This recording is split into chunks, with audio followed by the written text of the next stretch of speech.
ফিলিস্তিনের সাথে চলা যুদ্ধ বন্ধে 5টি শর্ত দিয়েছেন ইসরায়েলের প্রধানমন্ত্রী বেনিয়ামিন নেতানিয়াহু।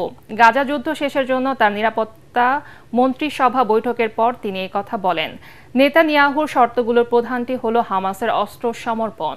সকল বন্দীদের জীবিত বা মৃত ফিরিয়ে আনা তার দ্বিতীয় শর্ত।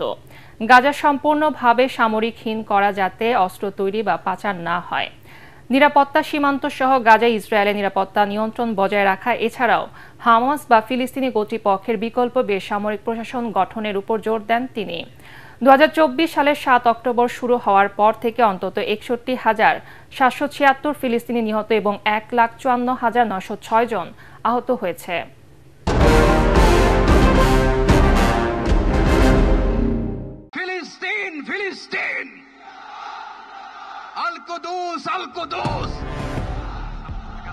এবার ইসরায়েলের বিরুদ্ধে অবস্থান নিল বাংলাদেশ।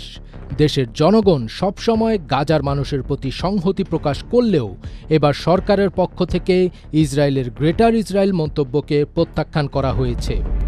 ইসরায়েলের প্রধানমন্ত্রী বেনিয়ামিন নেতানিয়াহুর সাম্প্রতিক গ্রেটার ইসরায়েল মন্তব্যকে আন্তর্জাতিক আইন লঙ্ঘন ও আঞ্চলিক স্থিতিশীলতার জন্য হুমকি বলে অভিহিত করেছে 31টি আরব ও ইসলামী দেশ।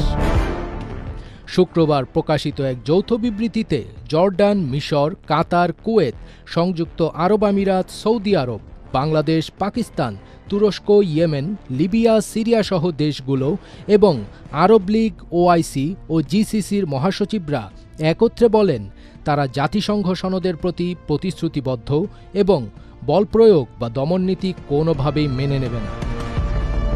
বিবৃতিতে ইসরায়েলের অতি ডানপন্থী অর্থমন্ত্রী স্মোট্রিচের ওয়েস্ট ব্যাংকের বিতর্কিত E1 সেটেলমেন্ট প্রকল্প অনুমোদন ও ফিলিস্তিনি রাষ্ট্র প্রতিষ্ঠার বিরোধিতাকেও সরাসরি নিন্দা জানানো হয়। এসবকে ফিলিস্তিনিদের স্বাধীনতার অধিকারের সরাসরি আঘাত বলে অভিহিত করেন তারা। জাতিসংঘ নিরাপত্তা পরিষদের 2334 নম্বর প্রস্তাব ও আন্তর্জাতিক বিচার আদালতের মতামতের কথা উল্লেখ করে দেশগুলো জানায় দখলকৃত ভূমির জনসংখ্যাগত বা আইনি অবস্থান পরিবর্তনের যে কোনো প্রচেষ্টা অবৈধ। তারা সতর্ক করে দিয়েছে বসতি স্থাপন, ভূমি দখল, জোরপূর্বক উচ্ছেদ, শরণার্থী শিবির ধ্বংস ও ধর্মীয় স্থানে হামলার পরিণতি হবে ভয়াবহ। গাজা প্রসঙ্গে বিবৃতিতে ইসরায়েলের বিরুদ্ধে গণহত্যা, নীতিগত নির্মূল ও ক্ষুধাকে যুদ্ধাস্ত্র হিসেবে ব্যবহারের অভিযোগ আনা হয়। দেশগুলো অবিলম্বে যুদ্ধবিরতি, অবাধ মানবিক সহায়তা ও অবরোধ প্রত্যাহারের আহ্বান জানায়। আন্তর্জাতিক সম্প্রদায়, বিশেষ করে জাতিসংঘ নিরাপত্তা পরিষদের স্থায়ী সদস্যদের ইসরায়েলের ওপর চাপ সৃষ্টির আহ্বান জানানো হয়, যাতে ফিলিস্তিনের নিরাপত্তা ও স্বাধীন রাষ্ট্রের অধিকার নিশ্চিত হয়।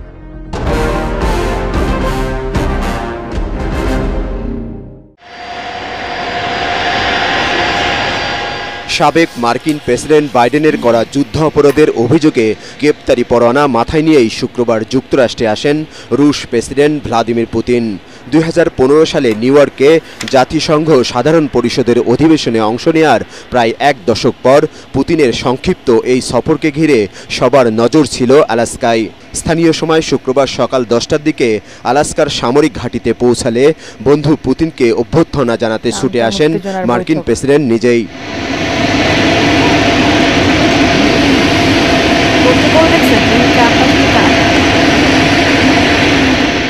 টানা প্রায় 3.5 ঘন্টার বৈঠকের পর যৌথ সংবাদ সম্মেলনে আসেন দুই নেতা। শুরুতেই পুতিনকে কথা বলার সুযোগ দেন মার্কিন এই ধনকুবের। রুশ প্রেসিডেন্ট তার বক্তব্যের সূচনাতেই ধন্যবাদ জানান ট্রাম্পকে। দুদেশের সম্পর্কের ভিত্তিগুলো সামনে আনেন পুতিন। ট্রাম্প তার দেশের সমৃদ্ধির বিষয়ে মনোযোগী, তবে তিনি এটাও বুঝেছেন রাশিয়ারও নিজের স্বার্থ রয়েছে। যুক্তরাষ্ট্র ও রাশিয়া মহাসাগর দ্বারা আলাদা হলেও তারা খুব কাছের প্রতিবেশী। পরে ইউক্রেনে সামরিক অভিযানের পটভূমি তুলে ধরেন বিশ্বের অন্যতম ক্ষমতাধর এই নেতা। не идет на пользу ни нашим. ইউক্রেনের সাথে যুদ্ধ বন্ধে আমিও আন্তরিক। যদি দীর্ঘস্থায়ী কোনো চুক্তি করতে হয় তাহলে যেসব কারণে আমি ইউক্রেনে হামলা চালিয়েছি সেই সমস্যার মূল উৎপাটন করতে হবে। Диалогу. И в этом плане личная встреча. সংবাদ সম্মেলনে যুক্তরাষ্ট্রের সঙ্গে রাশিয়ার সম্পর্কের অবনতি নিয়েও কথা বলেন রুশ প্রেসিডেন্ট। পুতিনের বক্তব্য শেষ হলে কথা বলা শুরু করেন ডোনাল্ড ট্রাম্প। আলোচনায় অনেক বিষয়ে একমত হলেও কোনো চুক্তি বা যুদ্ধ থামানোর ঘোষণা দেননি মার্কিন প্রেসিডেন্ট। আমাদের আলোচনা অনেক ফলপ্রসূ হয়েছে, কিন্তু আমরা শেষ পর্যায়ে পৌঁছাইনি। আমি এখন ইউক্রেনের প্রেসিডেন্ট ও ন্যাটো মিত্রদের সঙ্গে কথা বলবো। চুক্তি শেষ পর্যন্ত তাদের উপর নির্ভর করবে এবং তাদের রাজি হতে হবে। 2020 সালের নির্বাচনে যুক্তরাষ্ট্রের প্রেসিডেন্ট থাকলে ইউক্রেন যুদ্ধ শুরুই হতো না বলে দাবি করেন ট্রাম্প। আমি প্রেসিডেন্ট থাকলে রাশিয়ার সাথে ইউক্রেনের কখনোই যুদ্ধ লাগতে দিতাম না। এতে আমাদের অর্থনীতি এবং ইউরোপের অনেক ক্ষতি হয়েছে, যা আমরা দ্রুতই কাটিয়ে উঠতে চাই। Thank you so much. 2022 সালে ইউক্রেনে সর্বাত্মক সামরিক অভিযান শুরু করে রাশিয়া। এই যুদ্ধ ঘিরে মস্কোর সঙ্গে যুক্তরাষ্ট্রের সম্পর্ক তলানিতে গিয়ে ঠেকে। যুদ্ধক্ষেত্রে রুশ বাহিনীকে প্রতিরোধের জন্য ইউক্রেনকে বিপুল আধুনিক সমরাস্ত্র সরবরাহ করে বাইডেন প্রশাসন। সেই সঙ্গে রাশিয়ার উপর নানা ধরনের নিষেধাজ্ঞা দেয় যুক্তরাষ্ট্র ও তার পশ্চিমা মিত্ররা। কার্যত রাশিয়াকে সারা দুনিয়া থেকে বিচ্ছিন্ন করে রাখার সর্বাত্মক চেষ্টা চালায় বাইডেন প্রশাসন। অবশেষে সেই সম্পর্কে কিছুটা জোড়া লাগালেন মার্কিন প্রেসিডেন্ট ডোনাল্ড ট্রাম্প।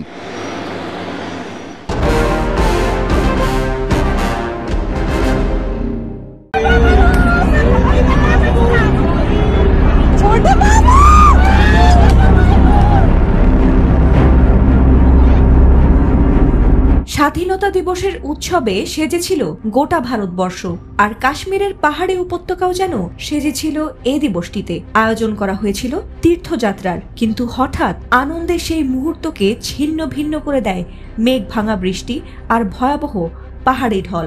কয়েক সেকেন্ডেই সেখানকার চসতি গ্রাম ডুবে যায় কাদা আর স্রোতের নিচে। তীর্থযাত্রীদের পদচিহ্ন হারিয়ে যায় ধ্বংসস্তূপের গভীরে, আর আনন্দ মিশে যায় মৃত্যুর নিস্তব্ধতায়। ভারতের স্বাধীনতা দিবসে হঠাৎ ভারী বর্ষণের ফলে ভারত নিয়ন্ত্রিত কাশ্মীরে বন্যা ও ভূমিধস দেখা দিয়েছে। শুক্রবার কর্তৃপক্ষ ও স্থানীয় সংবাদ মাধ্যমের তথ্যানুযায়ী মাজাইল তীর্থযাত্রায় অংশ নিতে গিয়ে সেখানে অন্তত 60 জনের মৃত্যু হয়েছে, আর শতাধিক মানুষ এখনও নিখোঁজ রয়েছে। উদ্ধারকর্মীরা শাবল, দড়ি ও অস্থায়ী সেতুর সাহায্যে ধ্বংসস্তূপ থেকে মানুষ উদ্ধার করার চেষ্টা করেছেন। ধ্বংসস্তূপের মধ্যে ছড়িয়ে রয়েছে ব্যাগ, জামাকাপড় ও ভাঙা বিদ্যুতের খুঁটি। একজন উদ্ধারকর্মী জানিয়েছেন অন্তত আরও 150 জন ধ্বংসস্তূপের নিচে চাপা পড়ে থাকতে পারে। ভারতের আবহাওয়া দপ্তর জানিয়েছে 1 ঘন্টার মধ্যে 100 মিলিমিটারের বেশি বর্ষণকে মেঘ ভাঙা বর্ষণ বলা হয়। পাহাড়ি অঞ্চলে এমন ঝড় বৃষ্টি, হঠাৎ বন্যা, ভূমিধস ও ধ্বংসের কারণে এরকম ধ্বংসযজ্ঞ হতে পারে। এর আগে উত্তরাখণ্ডে একটি পুরো গ্রাম একই ধরনের বন্যা ও ভূমিধসের কবলে পড়ে নিখোঁজ হয়েছিল বহু মানুষ। এদিকে স্বাধীনতা দিবসে প্রধানমন্ত্রী নরেন্দ্র মোদী এ ঘটনায় শোক প্রকাশ করে ভাষণে বলেছেন, প্রকৃতি আমাদের পরীক্ষা করছে। যেখানে সাম্প্রতিক কয়েকদিনে ভারতে ভূমিধস, মেঘভাঙা বর্ষণ ও অন্যান্য প্রাকৃতিক দুর্যোগ মোকাবিলা করছে।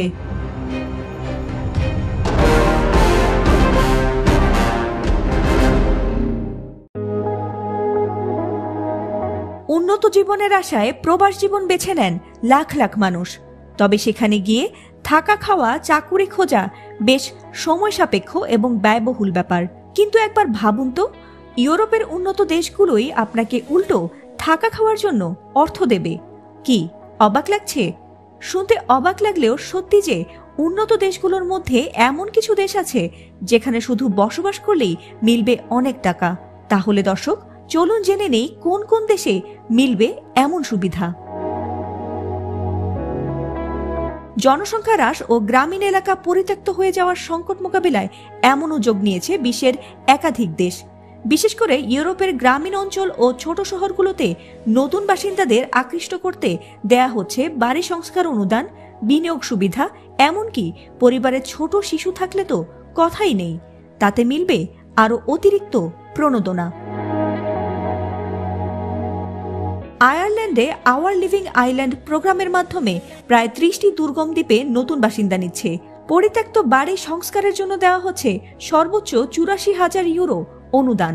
যদিও দ্বীপগুলোতে যেতে হয় নৌকা বা বিমানে, তবে সেখানে স্থায়ীভাবে বসবাস করলে ব্যবসা স্থাপনের মাধ্যমে দীর্ঘমেয়াদী ভিসা ও স্থায়ী নাগরিকত্বের সুযোগও মিলতে পারে।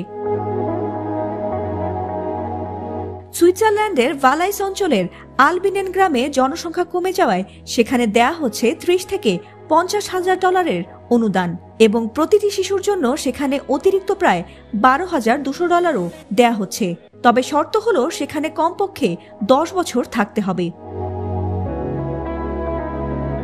ইটালির 1 ইউরো হোম প্রকল্পের আওতায় গ্রামীণ বাড়ি মাত্র 1 ইউরোতে বিক্রি করে সংস্কারের জন্য দেওয়া হয় 10 থেকে 30,000 ইউরো অনুদান। সার্ডিনিয়ার ছোট শহরগুলোতে এ অনুদান দেওয়া হয় সর্বোচ্চ 15,000 ইউরো পর্যন্ত।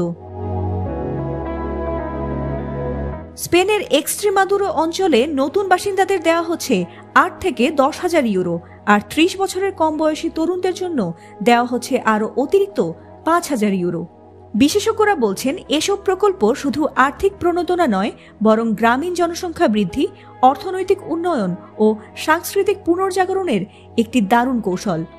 নতুন অভিজ্ঞতা ও জীবন শুরু করতে চাইলে এসব দেশ হতে পারে আপনার জন্য চমৎকার গন্তব্য।